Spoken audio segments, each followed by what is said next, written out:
As I was listening to Joanne Regis proclaim the second reading about ash and all that other stuff of which we have come, I could not help but feel for our own Carol, having been burned as a result of the Ash Wednesday acid she applied to her forehead. So let's recognize that ash and fire brings light and also pain. In today's first reading that Polly shared with us, the author of Deuteronomy describes how God has been present and working through history for generations. The wandering Aramean refers to Jacob, one of the patriarchs, who lived a life of deceit before winning his famous wrestling match and being renamed Israel. Point: despite being scarred by struggle, hope prevails. Anyone feeling particularly powerless or queasy or overwhelmed these days? Our collective hearts ache at what's happening in our world and in our families. Martin Luther King Jr.'s quote, "What affects one directly affects all indirectly," takes on broader meaning as we watch the devastation occurring daily in Ukraine, which is the breadbasket of Europe. We recognize how deeply interconnected we are as people.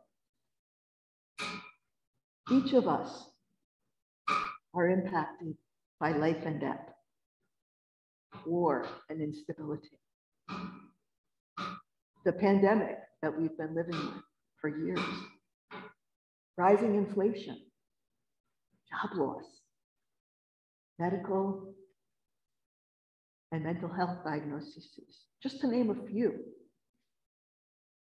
And let's remember that deadly conflicts continue in places like Ethiopia and Syria and Yemen and elsewhere. Sometimes it can be difficult to reconcile all this violence and destruction with the belief that everyone and everything is sacred. Today's gospel introduces us to a vulnerable Jesus being tempted and fasting for 40 days in the desert. I suspect that most of us... Do you want to sit? Do you want to elevate your leg? Do you want to eat breakfast? Do you want to... I suspect that most of us will not have the luxury of spending the next 6 weeks in the desert. Anybody here? Off to the desert for 6 weeks. In fact, perhaps the idea of a barren, dry environment that's hostile to plants and other living things is kind of inconsistent with your idea of luxury. The desert really is an archetypical place of self-reflection, a place where we can analyze our motives and question our behavior. Let me suggest that we explore the possibility of a metaphorical desert. You know, the root of the word Lent comes from an old English word that means to lengthen. As the days lengthen and the light begins to shine more and more, take space for your spirit to lengthen and hope to fuel you. In the past few weeks, I have been touched by moments of grace that take my breath away and bring me to tears. Like listening to the Ukrainian chorus Dumbo as Saturday Night Live opened.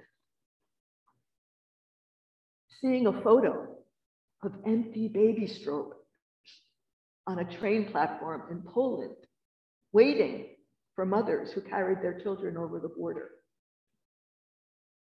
Even this community's response to the humanitarian crisis. My friends, we really are the world. Two recent stories of ordinary people being peace in our world.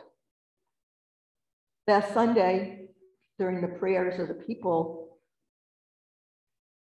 Mara prayed for Paul Farmer, who had died of cardiac arrest on February 28th in Rwanda. Paul is one of the founders of Partners in Health, a movement, not just an organization, a movement committed to the belief that absolutely everyone should have access to quality health care. He refused to accept that any life was worth less than another. John Deere, the peace activist and turns out fraternity brother of Paul's at Duke, recounts Paul's 50th birthday celebration. It was a fundraiser for Partners in Health.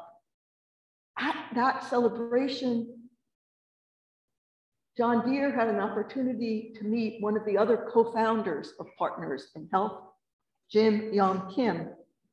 And he asked how the organization got started. And here is what Jim responded.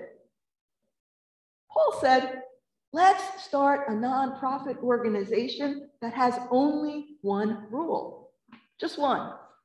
Everybody has to be kind. We have to agree to practice unconditional kindness. Now, over the past 40 years, Partners in Health has changed the face of global health, touching the lives of millions in 11 countries, as well as here in the US. How? By listening, really listening to and caring for each individual patient. Two, by establishing an accompaniment model built on training and engaging a network of community health workers, folks on the ground in the rural villages. One worker would be accountable for each patient. And also by successfully negotiating with economists and policymakers to reduce treatment costs by up to 90%. Think about that. We all know the cost of prescription medications. Paul made that cost affordable. Paul's legacy lives on. And let me recommend the documentary that chronicles his life, Bending the Arc, which is available on Netflix and well worth the time if you haven't seen it. Second story. This Tuesday coming is March 8th. It's International Women's Day. I just want to highlight an article that I read in America Magazine. It was by Kerry Weber, sharing her experience of going to a Ukrainian Catholic church to pray a rosary for peace. Anybody see it? When the rosary and the singing ended, a woman in a fleece vest, embroidered with the church's name on it, asked if anyone in the crowded church had anything to share. And a woman with long, dark, curly hair stepped forward. And this is what she said. As you can tell, we are Muslim, as she gestured to about a dozen family members, serious looking men, women in headscarves, children in masks. She goes on to say that she came from America to Turkey 3 years ago to flee the fighting there. And then the experience of sharing the rosary last week in a Ukrainian Catholic church up in Massachusetts left her emotional because Mary is special in the Muslim faith as well. She tells us how her family wanted to be here in solidarity with the suffering of people in Ukraine. And she invited everyone to events at the Muslim faith community. By this point, the Ukrainian woman in the vest has tears in her eyes.